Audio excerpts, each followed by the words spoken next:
suite à la une de cette édition, l'ouverture à Bamako du marché des innovations et des technologies agricoles. Il regroupe 23 pays africains sous le thème technologie et innovation agricole pour la gestion intégrée des sols. C'était hier sous la présidence du Premier ministre. Nous ferons le point avec Mamari Kone dès le début de ce journal. Nous ferons le tour de l'actualité dans les deux autres pays de l'AIS au Burkina, la suite des journées nationales d'engagement patriotique et de participation citoyenne, journée marquée par la remise des kits scolaires aux enfants des forces de défense et de sécurité. Au Niger, on va parler de la visite du gouverneur de Difa à la Nigélec, objectif proposer des solutions à la crise énergétique. Nous ferons le point avec nos confrères de Radio Niger et de Radio Burkina. L'actualité internationale, c'est l'affaire de Batraoré. Il est là en direct avec moi dans ce studio. Bonjour Batraoré. Bonjour Sidiki Dambélé. De quoi va-t-on parler dans votre tour d'horizon de ce matin? À la une, manifestation au Nigeria pour la libération de Nnamdi Kanu, leader du peuple indigène du Biafra. La RDC et le Rwanda se retrouvent à Washington pour 2 jours de négociations. Madagascar, Henri Salama Rajalolivero est nommé Premier ministre. La Colombie dénonce une menace d'invasion américaine après une mise en garde de Donald Trump. Des détails au cours de ce journal, Sidiki Dambélé. Développement à suivre. Enfin, vous aurez la page des sports avec l'athlète des jours et des nuits.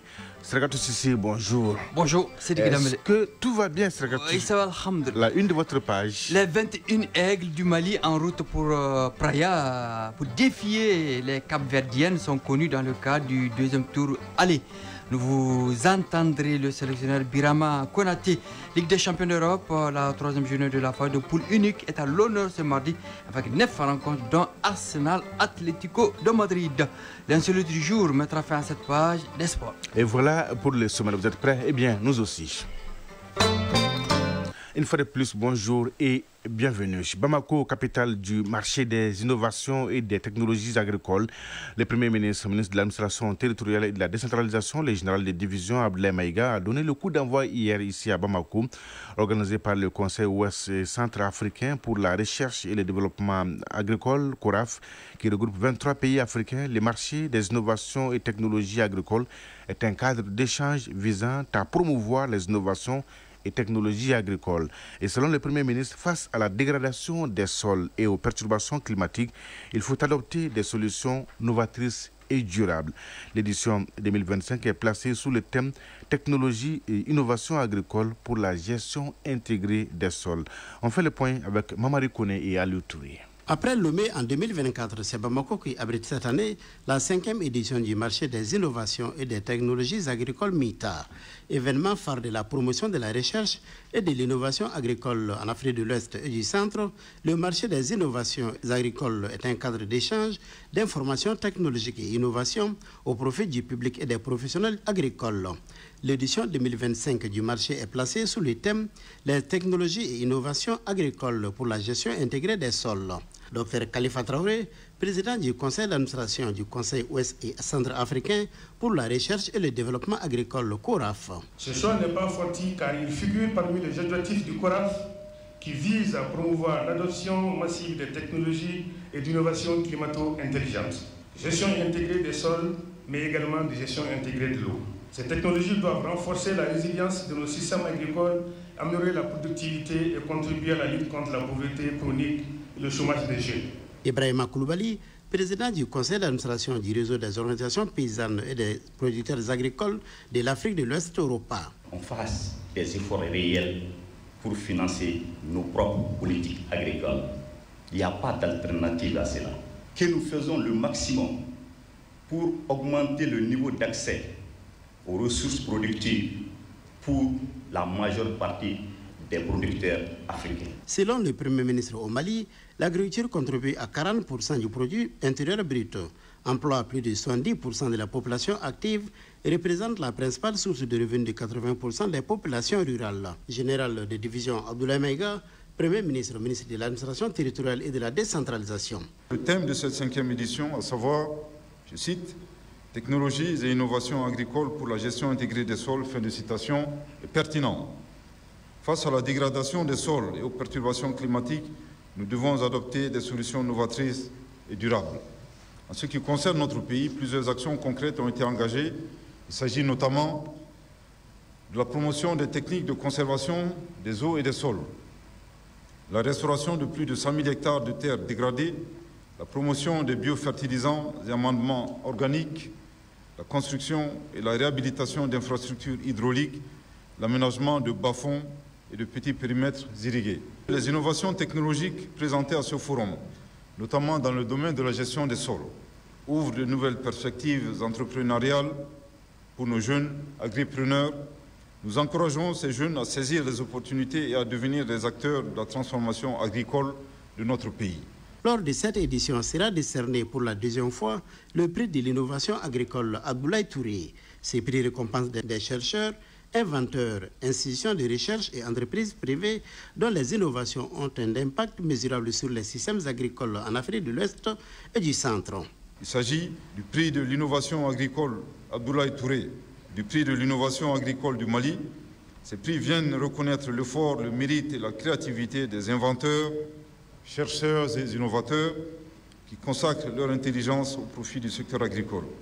Ces prix constituent un puissant signal envoyé à tous nos chercheurs, nos innovateurs et entrepreneurs pour une prise en compte accrue des technologies agricoles dans leur programme de recherche. Au programme de ces forums de 5 jours, un panel ministériel sur les politiques d'acquisition des technologies et innovations agricoles, des expositions suivies de présentations des technologies et innovations agricoles de pointe, des rencontres B2B, des panels et des communications.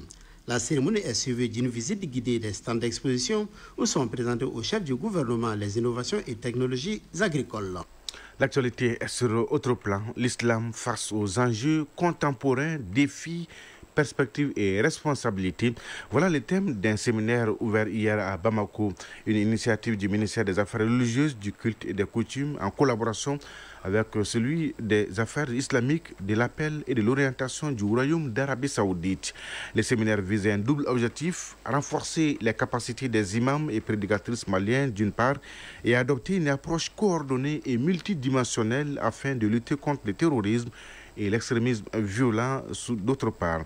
Dites-nous d'abord, Djamba Moussa Konaté, vous qui avez couvert la rencontre pour Mali Actualité, ils sont combien à participer à ces séminaires de haut niveau? Ils sont 32 imams et prédicatrices à prendre part à cette formation sur l'islam face aux enjeux contemporains, défis, perspectives et responsabilités. La rencontre vise à partager des expériences afin d'élaborer des stratégies concertées pour lutter contre le terrorisme et l'extrémisme violent.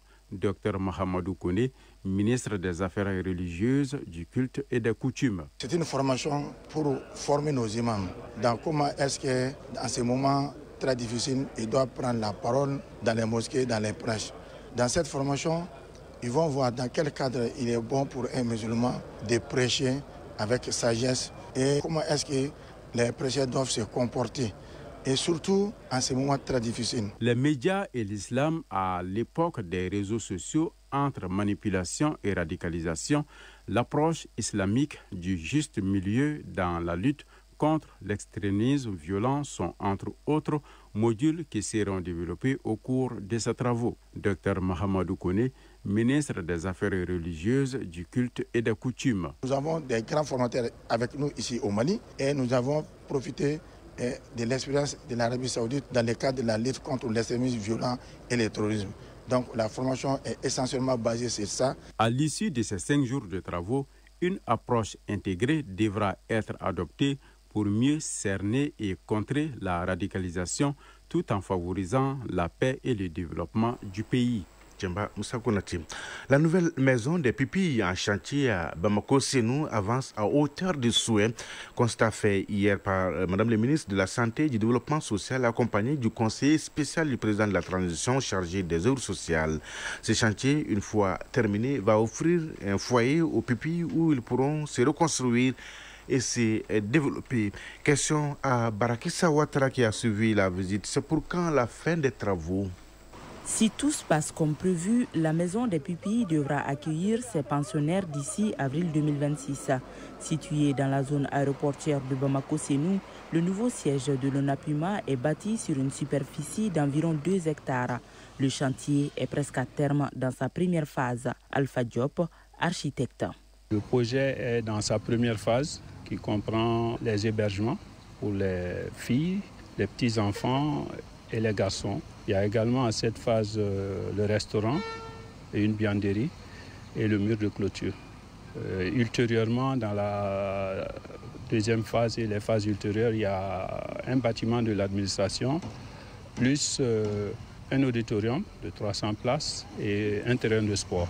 Cette nouvelle maison des pupilles est un symbole et une volonté affichée des autorités à protéger et accompagner ces enfants vulnérables. Colonel-major Assaba Diallo Touré, ministre de la Santé et du Développement social. Cette maison des pupilles, une initiative du président de la transition, le général d'armée Assimi Goïta, ce ne sont pas seulement des poutres, des maisons, c'est pour donner de l'espoir à ces enfants, c'est pour donner un cadre convivial, un cadre où ils pourraient se reposer et apprendre. Agibou Dambélé, conseiller spécial chargé des œuvres sociales du président de la transition. Le président de la transition veut que ces enfants s'épanouissent dans les meilleures conditions. Je crois que tout le monde l'a compris, l'architecte, l'entreprise, parce qu'on voit que le chantier bouge beaucoup. Tout le monde se met à l'œuvre pour que ces enfants puissent avoir un lieu où s'épanouir dans la sécurité. Ce nouveau siège des pupilles fait partie des œuvres sociales du président de la transition et incarne l'engagement résolu du président de la transition, Assimi Goïta, à offrir un mieux-être à tous les enfants du Mali sans distinction.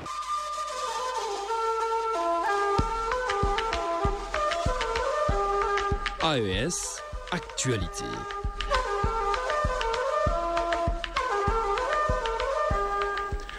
Et dans la région de Yadga, nous sommes au Burkina. L'amicale des femmes FDS a remis des kits scolaires aux enfants des forces de défense et de sécurité tombés sur les champs d'honneur.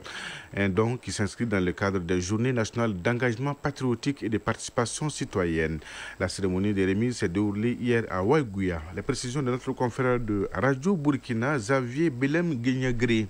Ce sont des kits scolaires composés de sacs, de cahiers et bien d'autres outils qui ont été mobilisés par l'amicale des femmes FDS de la région au profit des enfants de leurs collègues tombés sur le théâtre des opérations. Le geste est symbolique mais salué à sa juste valeur par la représentante des bénéficiaires, Adèle Ouedraogo. Nous, femmes de FDS tombées au front de la région, nous les disons merci d'avoir pensé à nous. Ce n'est pas des simples kits scolaires, mais vraiment une action qui témoigne leur présence dans la vie de nos enfants. On va juste les demander encore de nous soutenir. Si c'est des visites souvent en famille, pour que nos enfants sachent que leurs papas sont tombés, mais ils ont des gens qui sont toujours là pour eux. C'est un don qui s'inscrit dans le cadre des journées d'engagement patriotique et de participation citoyenne, selon la représentante de l'amicale des femmes FDS de Yadega, Yambouadiba Woba. Nous avons pensé aux enfants de nos frères d'armes tombés sur le champ d'honneur à cause de la patrie.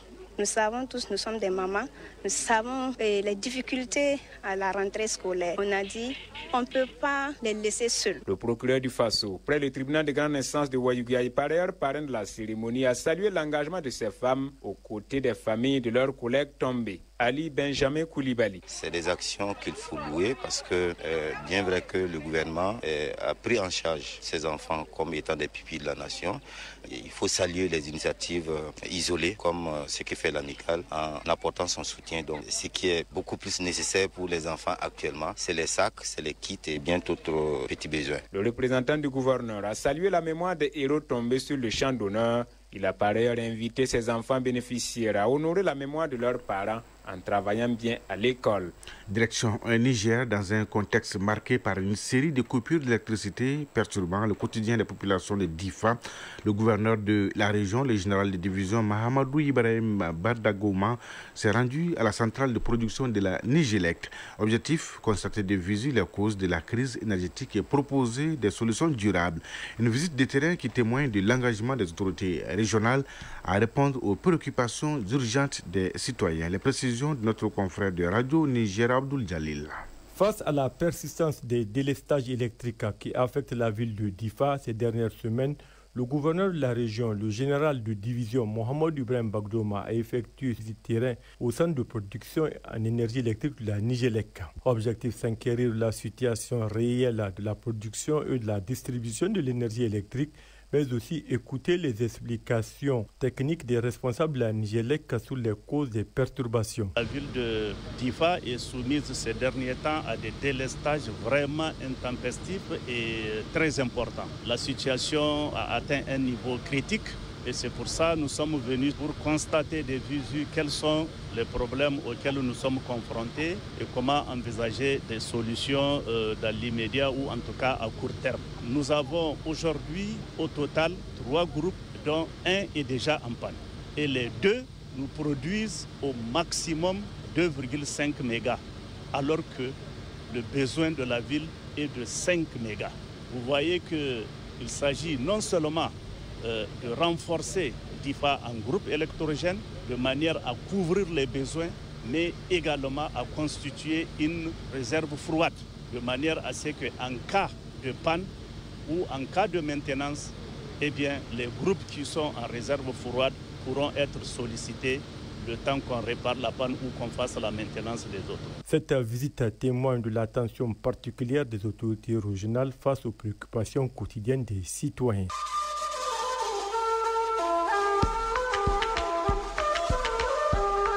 AES, actualité.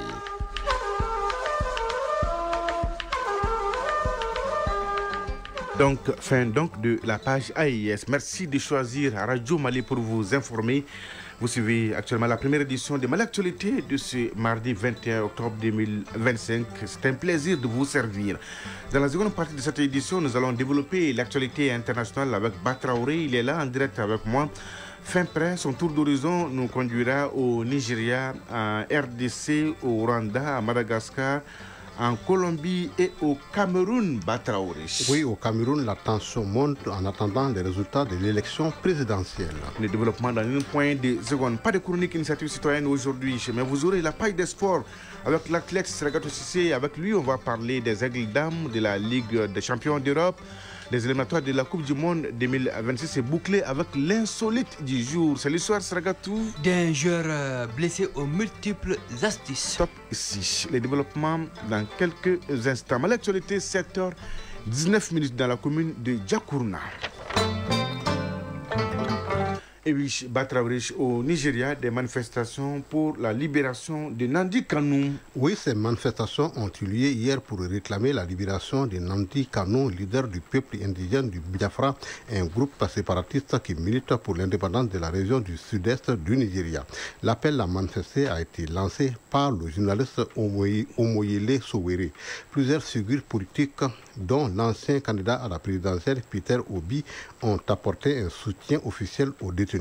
Partout dans le pays, les appels à sa libération se multiplient dans un contexte de grogne plus général aggravé par la hausse des prix et la fin des subventions sur le carburant, entre autres. Un mot sur l'élection présidentielle au Cameroun, Batraoré. La tension monte en attendant les résultats. Oui, au Cameroun, la tension monte en attendant les résultats de la présidentielle de la semaine dernière. Aucune annonce officielle pour l'instant, mais déjà le candidat Issa Turoma Bakary, principal challenger du président Paul Biya, se déclare vainqueur à travers des procès-verbaux qu'il a publiés sur les réseaux sociaux. La République, la RDC et le Rwanda se retrouvent à Washington pour 2 jours de discussion. Les délégations de la RDC et du Rwanda se réunissent aujourd'hui et demain à Washington pour une 3e session du mécanisme conjoint de coordination de la sécurité. Cette rencontre, qui se place dans le cadre de l'accord de paix signé le 27 juin aux États-Unis, pourrait marquer un tournant dans le processus de paix entre Kinshasa et Kigali. Madagascar, oui, Madagascar, retenez bien ces noms. Eren Salama Rajao Narivelo. Il est nommé Premier ministre Batraoré. Oui, le président de la refondation de la République de Madagascar, le colonel Michael Randrianirina, a annoncé hier la nomination d'un nouveau Premier ministre pour le pays. Il s'agit d'Erina Salama Rajalonarivilo, président du conseil d'administration de la BNI, principale banque malgache et leader du secteur. Il est l'ancien président du groupement des entrepreneurs malgaches et un spécialiste des petites et moyennes entreprises. Oui, pas facile de retenir ces noms quand même. La Colombie dénonce une menace d'invasion américaine après une mise en garde de Trump. La Colombie fait face à une menace d'invasion ou d'action terrestre ou militaire. Voilà ce qu'a déclaré hier sur Blue Radio le ministre colombien de l'Intérieur Armando Benedetti, évoquant par ailleurs la possibilité que les États-Unis procèdent à la pulvérisation des glyphosates sur les cultures de drogue présentes en Colombie. Armando Benedetti a prévenu qu'une telle opération constituerait une atteinte à la souveraineté de son pays. Sidiki Dambélé. Merci Batraoré pour toutes ces informations. On est très bien servi. Bonjour Sragatou Sissi. Bonjour Sidiki Dambélé. Donnez-nous l'heure, la bonne et la vraie heure. Il est 7h21 à Bambaramode, région de Tombouctou, et Hamakoulayi, région de Gao. Les jingles et on se retrouve.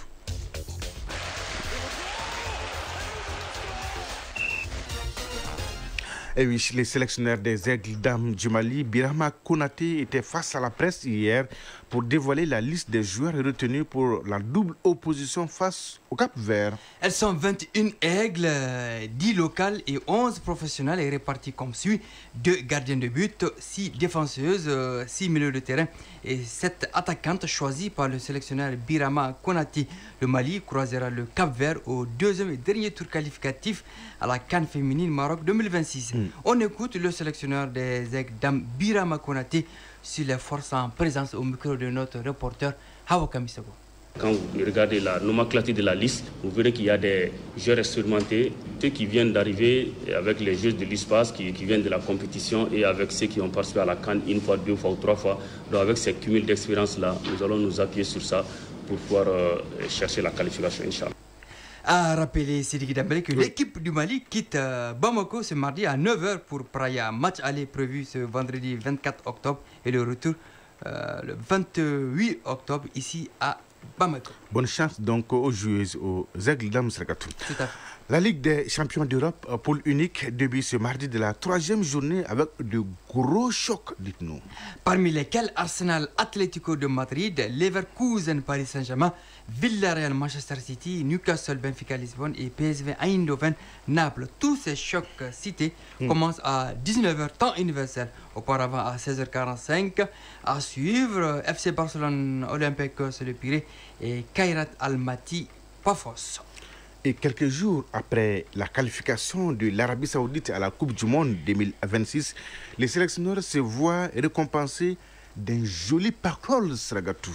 Le Français Hervé Renard a reçu de la part des milliardaires saoudiens le jackpot de 2 millions de dollars, soit 1,120 milliard de francs CFA. 2 millions de dollars. Oui, il se vit aussi gratifié une voiture de luxe et une villa de haut standing à Paris. Cette qualification de l'Arabie Saoudite à la Coupe du Monde 2026 sous l'ère Hervé Renard, la deuxième de suite, a été bien appréciée au pays. L'Arabie Saoudite, c'est quand même cette phase finale de Coupe du Monde, dont 3 d'affilée. Rappelez-nous ce montant en francs CFA, Sragatou. 1,120 milliard de francs CFA. Pour lui seul? Ah oui, bien sûr. Qu'est-ce que Sragatou fait dans ce studio? La passion du service public. Alors, qu'est-ce qu'il nous reste? L'insolite. Ah oui, l'insolite du jour. Ah, on a le temps. Prenons tout notre temps, Sragatou. L'insolite du jour, nous sommes au Togo. Au cours d'un match, un joueur blessé reçoit les soins de son médecin.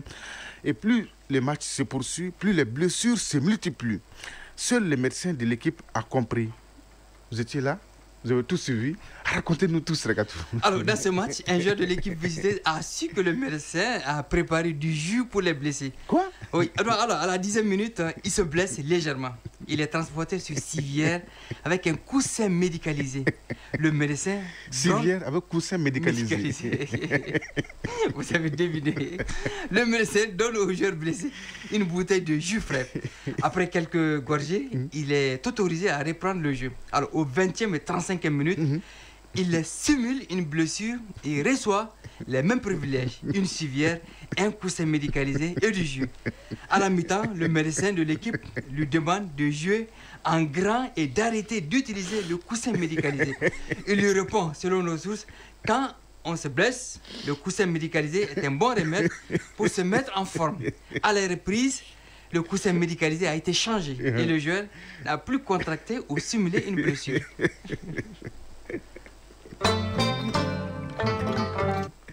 Sacré Sragatou Sissi. 7h26 à Namposela et à Kersingani. C'est donc tout pour ces journaux. Grand merci à Batraoré et à Idrissa Dambélé qui m'ont aidé à la réalisation aux opérations techniques Mamadou Beidjalou. La mise en ligne est assurée par Cheikh Abdoulaziz Koulibaly et à la coordination Bourama Traoré, présentation Sidiki Dambélé. Merci de votre fidélité et de tous vos soutiens. C'est réconfortant. L'info continue sur votre chaîne. Tout de suite, la page météo suivie des avis et communiqués avec Foussé Nidjara et à 13h. Vous avez rendez-vous avec Soumaïla Berté pour la deuxième édition du journal. La pensée du jour signée Christian Singer. Sans les arbres dans lesquels il joue, les vents resteraient invisibles. Oui, sans les arbres dans lesquels il joue, les vents resteraient invisibles. Mesdames et messieurs, prenez soin de vous et des autres. Excellente journée de mardi à toutes et à tous. Au revoir.